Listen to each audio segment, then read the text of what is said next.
Estimado curso, nos estamos acercando a la finalización de estas primeras dos unidades en que ustedes trabajaron conmigo. Primero, conceptos de nivelación de literatura científica y en esta segunda unidad ya conceptos para construir su proyecto. Terminadas las unidades 1 y 2, ustedes continuarán su trabajo mano a mano con los encargados de sección de cada departamento odontológico y no odontológico, y así también con sus profesores guía y coguía de trabajos de memoria. En esta sesión les voy a hablar de la introducción.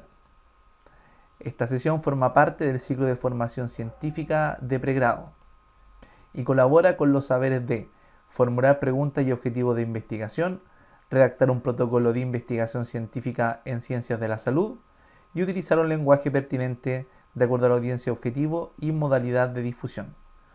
Todos estos saberes que constituyen aprendizajes están declarados en el sílabus de nuestro módulo y en el plan de formación de la carrera de odontología. Como yo le he contado anteriormente, las cosas de las que le he hablado a lo largo de todas estas sesiones se basan en mi experiencia publicando en revistas de alto impacto, la mayoría de ellas no odontológicas. Por lo tanto, estos mensajes son más bien transversales a las ciencias biomédicas y no son solo de utilidad para la comunicación científica en odontología. La introducción hace parte del formato IMRID que yo les he presentado en sesiones anteriores. Este formato incluye las 4 secciones principales de una comunicación científica, como puede ser su memoria o un artículo científico publicado en una revista. Ahí están las 4 sesiones: introducción, métodos, resultados y discusión.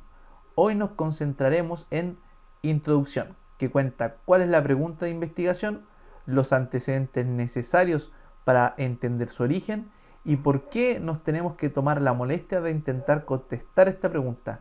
¿Qué pasa si respondemos esa pregunta? ¿Cuál es la importancia de ello? El formato IMRID permite leer selectivamente el artículo y acceder rápidamente a la información importante. Permite leer un artículo científico en pocos minutos. La introducción clásicamente se dice que motiva al lector a leer el manuscrito completo, pero realmente esa idea tiene que ser abandonada, porque si un lector ya está en la introducción de un manuscrito o de una tesis o un reporte científico, es porque ya pasó el título y el resumen.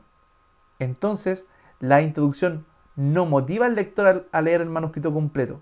Quien motiva al lector es el título y el resumen. Por eso los títulos tienen que ser directos, cortos, y los resúmenes también cortos y creativos, con una estructura libre que permita al lector disfrutar de ese resumen y entender qué es lo más importante. La introducción en realidad lo que otorga al lector es le permite entender el contexto y los términos de la propuesta de investigación que ustedes traen. La introducción tiene contexto o antecedentes para entender el problema de investigación, la pregunta o problema y la relevancia, la importancia de contestar esa pregunta. Eso tiene una introducción y tiene una estructura de embudo, va de lo más general a lo más particular. Parte primero con lo que se sabe, el contexto, y para eso hay siempre más información. Luego pasa en una sección de transición con lo que no se sabe, con lo que no está claro, con los vacíos de conocimiento, con las controversias, para finalmente terminar con lo que se pregunta y cuál es la relevancia de eso. La pregunta puede estar representada como una pregunta propiamente tal, como un objetivo, o como una hipótesis, o bien también enunciada como un vacío de conocimiento. Este es un trabajo que realizamos con estudiantes de último año de la carrera el año pasado y contiene una introducción que aborda todos estos tópicos. Tiene una estructura de embudo, parte con lo que se sabe, con lo que no se sabe, con el vacío, el problema, la pregunta y por qué es importante responderla. Leámosla juntos. Dice, las proteínas de la saliva humana tienen un potencial diagnóstico emergente. Para evitar la degradación de las muestras biológicas salivales, se recomienda la utilización inmediata de inhibidores de proteasas, refrigeración durante la toma de muestras y un congelamiento de las alícuotas bajo una temperatura de menos 80 grados. La necesidad de estas condiciones limita la utilización de la saliva como un biofluido en la clínica. Previamente, se ha demostrado que el proteoma salival podría estabilizarse sin una degradación significativa, no necesitando refrigeración. Para ello, se añade etanol a muestras salivales mantenidas a temperatura ambiente durante aproximadamente 2 semanas. No se sabe si este tratamiento afecta la calidad del proteoma salival. Por lo tanto, el objetivo de esta investigación es determinar si el etanol perjudica la identificación de péptidos y proteínas salivales. Creemos que 2 semanas son suficientes para el transporte de muestras de saliva desde el domicilio de un paciente hasta su destino de análisis. Un resultado favorable podría acelerar en gran medida el uso clínico de la saliva para futuros diagnósticos. Esta es una introducción.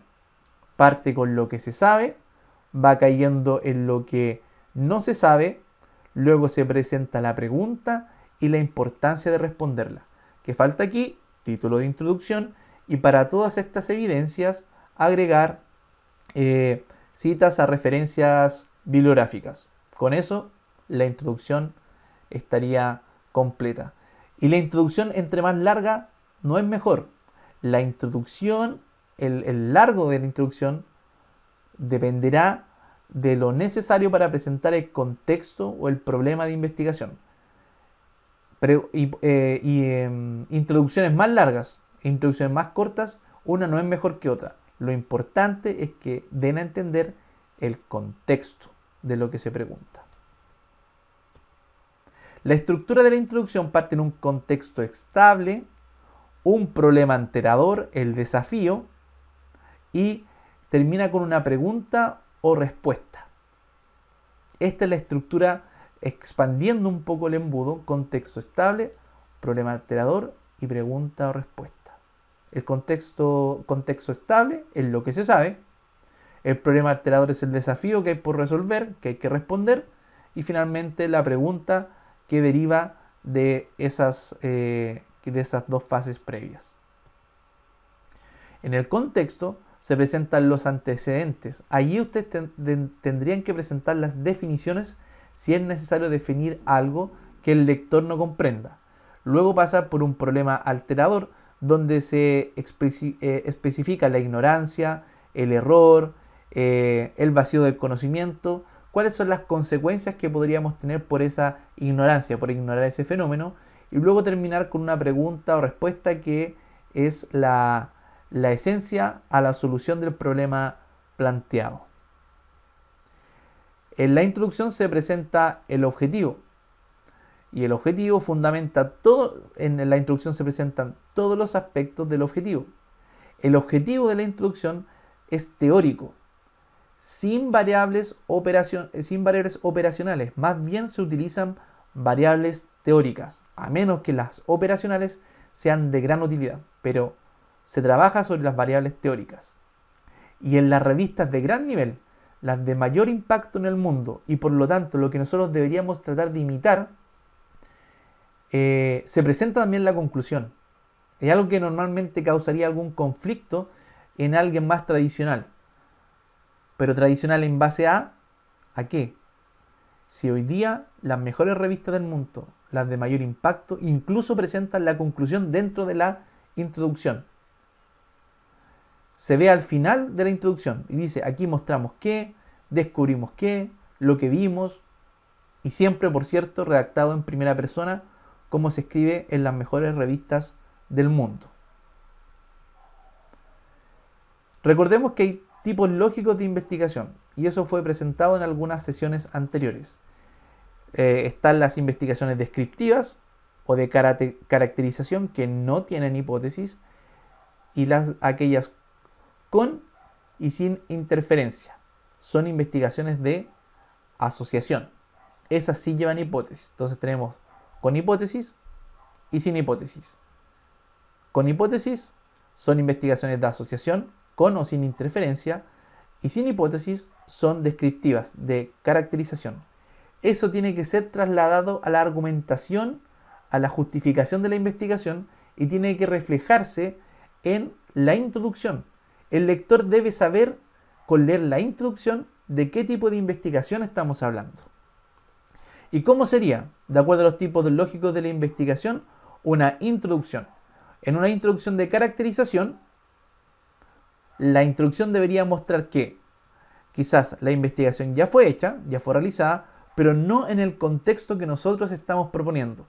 En el contexto que yo quiero, no existe esta descripción. Y esa sería la introducción de una investigación descriptiva. Ahora, en investigaciones de asociación sin interferencia, en la introducción yo debería contar la importancia de detectar una variable y por qué se cree que otra variable x predice esa variable y.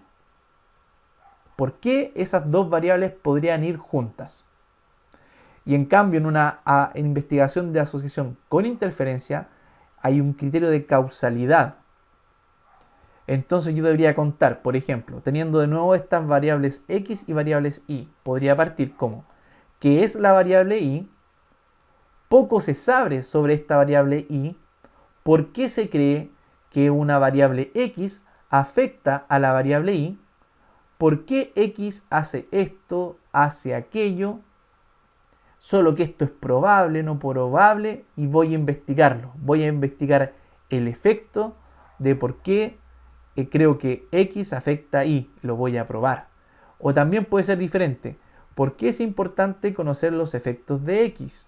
¿Por qué creer que y es efecto de x? Testear si x afecta a y va a ser el objetivo de esa investigación. Estas son las tres formas como una introducción debería presentarse de acuerdo a los tipos de investigación. El segundo semestre, con las directrices para escribir el reporte, yo voy a indicar ejemplos para estos casos. Pero esto es lo esencial, lo básico de cómo una introducción debe escribirse para cada tipo de investigación. Ejemplo, miren, una conclusión en una introducción. Este es un trabajo que publicamos hace un par de años en la revista Nature Communications y nosotros incluimos la conclusión al final de nuestra introducción y está publicado en una muy buena revista. ¿Qué dice al final de la introducción? Tomados en conjunto nuestros resultados, identifica una firma pronóstica que pueda ayudar en el proceso de toma de decisiones clínicas conducentes a un tratamiento adecuado, mejorando así el pronóstico y la supervivencia de los pacientes con cáncer oral. Lo que encontramos y la utilidad de eso. Otro ejemplo de una conclusión, una introducción, también publicado en una muy buena revista del grupo Science. Al final de la introducción, ¿qué dicen los investigadores? Aquí describimos el desarrollo y la aplicación de un dispositivo de mano desechable, biocompatible y automatizado. El Mass Spec Pen es un espectrómetro de masa en forma de lápiz. Ese lápiz ayuda y determina, mediante análisis molecular no destructivo directo en tiempo real, y el diagnóstico molecular de tejidos. Él es utilizado para el análisis molecular no destructivo directo en tiempo real y el diagnóstico molecular de tejidos. Probamos el lápiz Mass Spec en la evaluación molecular ex vivo, o sea, fuera del paciente, de muestras de tejido normal humano y canceroso de 256 pacientes. Los espectros de masa obtenidos presentaron X y X características. El análisis estadístico mostró X y X cosas y permitió la predicción del cáncer con una alta sensibilidad y especificidad. En un modelo tumoral de ratón, demostramos que esta tecnología es adecuada para el uso diagnóstico in vivo de cáncer de mama durante una cirugía de mama. Esta está la conclusión en la introducción. Hasta donde llegaron los resultados más relevantes en la introducción. Este paper Fue objeto de noticias en la BBC, en ABC, en Estados Unidos, en Inglaterra. Y tiene la conclusión, los principales resultados, los principales hallazgos, la utilidad clínica al final de la introducción. Entonces, si tomamos en cuenta que queremos las mejores introducciones, seguiremos con la estructura de embudo. Lo que se sabe, el contexto, lo que no se sabe, lo que se pregunta y la relevancia, pero terminaremos con lo que se hizo o lo que se concluyó. Esa será nuestra introducción. Es así como la introducción se presenta en las mejores revistas del mundo. Hay que intentarlo, hay que escribir así. ¿Y por qué yo coloco este meme aquí?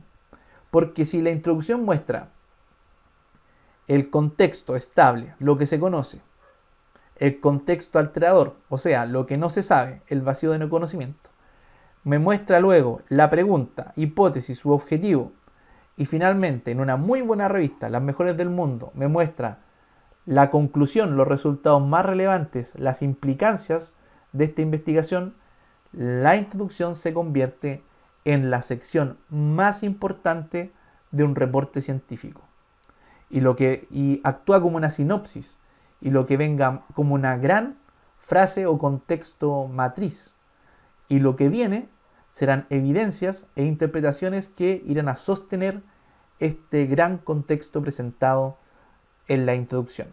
Si ustedes leen la introducción en una muy buena revista científica, se van a dar cuenta que probablemente allí está contenida toda la investigación, los antecedentes más importantes y relevantes, pero solo en los buenos artículos. Ustedes tienen que imitar a los buenos artículos, no a investigaciones mediocres, a los buenos artículos. Escriban como escriben los mejores y los resultados van a ser de calidad. Las excelentes revistas tienen excelentes introducciones. ¿Y cómo escriben? Lo que se sabe, lo que no se sabe, lo que hicieron, un resumen de lo que se hizo en el trabajo y la conclusión principal. Por eso les digo que la introducción es la sección más importante. Es así como escriben los mejores investigadores que están hoy activos en el mundo. Es así como nosotros tenemos que escribir.